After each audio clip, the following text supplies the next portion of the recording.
Everybody wants their mixes to be loud, or at least as loud as the mix before you or after you when they're played. That being said, you don't want to be too loud, because then usually the life gets sucked out of a mix, which is something we don't want. On the other hand, we do want it to be as loud as everybody else. So what you'll do is you'll send it to the mastering engineer, who's the expert at doing this. If you don't have the money for that, which sometimes you're in a short budget and you don't have that, you can still do it yourself, and you can get fairly close to what a mastering engineer can do it. Not exactly, but you can get in the ballpark anyway.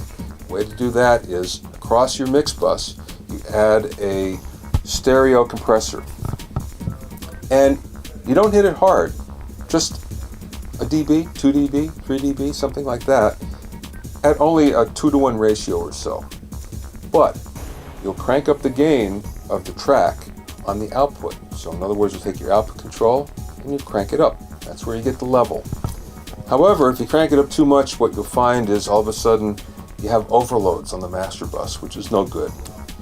So what we'll do is we'll put a limiter right behind the compressor, and we'll set it so it limits, so it stops the level at about minus 0.1 dB. Minus 0.1 dB is as loud as you can get without an overload occurring.